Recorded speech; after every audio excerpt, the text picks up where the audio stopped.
Well, we've talked a lot about artists that should be in the Rock and Roll Hall of Fame, but you know they also have a non-performers category.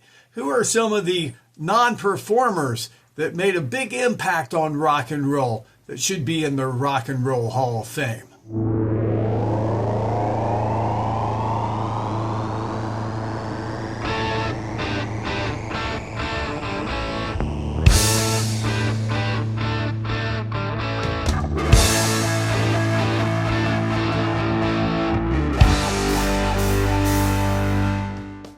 I'm Mike Lange, it's Music Meanderings. Today we're talking about the non-performer category of the Rock Hall of Fame. We're going to put aside all those rock artists that we know belong in there that will probably never get in there, but they also have a non-performer category. So let's talk about some of those folks that should probably end up in the Rock and Roll Hall of Fame as well. And the first one that comes to mind for me is Wolfman Jack. Are you the Wolfman? No, man, I'm not the Wolfman. Wolfman Jack, I remember watching him on the Midnight Special. He would howl his way through that show. Of course, that was back before internet, right? So one opportunity that you got to see your favorite rock artist were if you stayed up late. I think it aired at midnight on Friday, and you would stay up and watch Wolfman Jack in the Midnight Special. But as I got older, I found out, of course, Wolfman Jack went back a lot further than that. He's been a DJ for over 3 decades. After graduating from the National Academy of Broadcasting in 1960, he went on to be a DJ at WYOU in Newport News, Virginia. And then he eventually went on to a Mexican radio station. If you've ever heard of ZZ Top singing, I Heard It on the X, that's what they're talking about. Those big Mexican radio stations, the flamethrowers, 150,000 watts, that would just throw their signal across the border and deep into the United States. Well, Wolfman Jack was part of that. That was kind of his big break, XERFAM, and it was called a border blaster because they would just blast that radio signal across the United States. Well, after that, he got so much recognition, he was hired on by WNBC in New York in August 1973, and that same month, American Graffiti premiered, starring Wolfman Jack. Wolfman even released several albums and had an appearance on one of my favorite Guess Who songs, their hit Clap for the Wolfman, which came out in 1974. He was parodied that same year, another favorite record of mine, kind of harder to find, and that's the Moonlight Special by comedian singer Ray Stevens. And he parodied Wolfman Jack, called him the Sheepdog, and called the Midnight Special the Moonlight Special.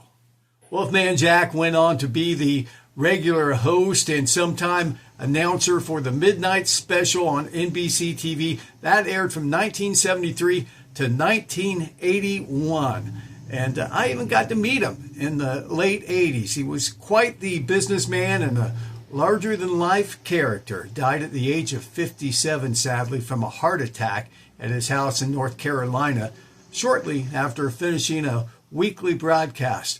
Wolfman Jack, one of those people I think certainly deserves a spot in the non-performing category in the Rock Hall of Fame.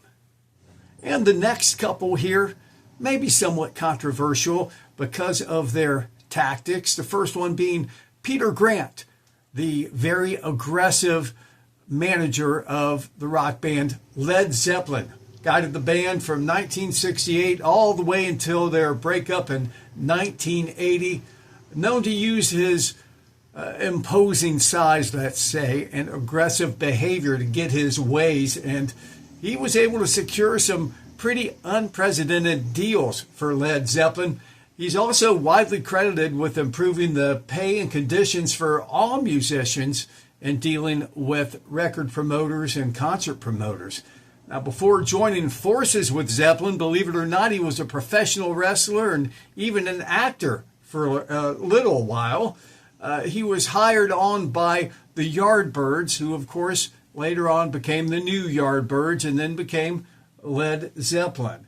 And he assumed the role of their manager. It's doubtful whether Led Zeppelin would have achieved the status that they did without him as their manager. He negotiated a fantastic 5-year deal, well, fantastic for them, with Atlantic Records.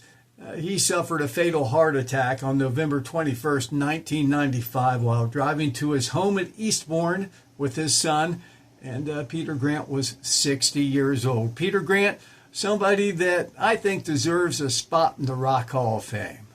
And how about Colonel Thomas Andrew Parker? Tom Parker, Colonel Parker, however you know him, he'll forever be associated with Elvis Presley and his management techniques of Elvis. A lot of folks feel he took advantage of Elvis, and a lot of people say Elvis would have never got to where Elvis got to if it weren't for Tom Parker and his management skills. Well, his real name wasn't Tom Parker. I'm not even going to try to pronounce his actual name, but he was Dutch American, born in the Netherlands, entered the United States illegally when he was 20 years old, adopted that new name and claimed to have been born in the U.S., but of course he wasn't. He moved on to music promotion in 1938 with country music singers like Eddie Arnold and Hank Snow, among others. So how did he get to be known as Colonel? Well, he assisted Jimmy Davis's campaign to become governor of Louisiana. At that time, he was awarded the honorary rank of Colonel in the Louisiana State Guard. So he just kept that in his name. You got to admit, sounds pretty good. Colonel Parker encountered Elvis in 1955. By 1956, he had signed on as his manager and signed a recording contract with RCA Victor. Led to that commercial breakthrough in 1956 with his 6th single, Heartbreak Hotel, and the rest, of course, is history. Parker, however, received more than half of the income from the enterprise, which is an unprecedented figure for a music manager. Negotiated Presley's lucrative merchandising deals and media appearances, and is said to have even influenced Presley's personal life, including his decision to accept military service in 1958 and get married to Priscilla in 1967. After Presley's death, Colonel Parker continued to manage his estate for quite a while. He died at the age of 87 in 1997. We're talking about folks that belong in the Rock Hall of Fame in the non-performer category. Admittedly, there are lots of rock artists that belong in the Rock Hall that are not in there and probably will never get in there. There are a lot of non-performers that are not in there as well, and there is a non-performing category. Neil Bogart, manager, founder of Casablanca Records, of course, probably best known for his association with the rock band Kiss, and also with performers like Donna Summer, Gladys Knight, and the Pips, Parliament, Funkadelic, Cameo, and others. In fact, he just had a movie made about his life called Spinning Gold. We'll talk about that in a minute. But he was a singer in the 1960s. Did you know that? He went under the name of Neil Scott, had a hit single called Bobby in 1961. Then he moved on to Cameo Parkway Records, discovered the group Question Mark and the Mysterians that had their one-hit wonder 96 Tears. He produced that in 1966, became an executive over at the Buddha Records label, and is credited with being a key player in the rise of bubblegum pop with groups like the Ohio Express. Then he started Casablanca Records in 1973. First signed Kiss, later became identified with the rise of disco with Donna Summer, Village People. Also lots of rock acts like The Gods, T-Rex, Fanny. But the label best known for signing Kiss and maybe for its disco product as well. And also tapping into the funk market with the signing of George Clinton's Parliament in 1974. Now, shortly before his death, he founded another record label, Boardwalk Records, that signed Joan Jett, Night Ranger, and Harry Chapin. Bogart's health began to deteriorate in 1981. He died in 1982 of lymphoma at the very young age of 39. Spinning Gold was released in 2023. That's a film biography based on the life of Neil Bogart, written and directed by his son, Timothy Scott Bogart. And one more today on our list of possible non-performers that could be inducted into the Rock and Roll Hall of Fame. This one, probably the most current one, perhaps, Robert John Mutt Lange, probably known better as Mutt Lange, South African record producer, mainly known for his work in rock music as well as his previous marriage to Canadian singer Shania Twain. Produced songs and albums for AC/DC, Def Leppard, Michael Stanley Band, Foreigner, also Heart, The Cars, Bryan Adams, Huey Lewis and the News, Muse, Nickelback. Produced 3 albums for AC/DC, including their blockbuster 1980 hit Back in Black, which as of 2019 was still the second best-selling album of all time.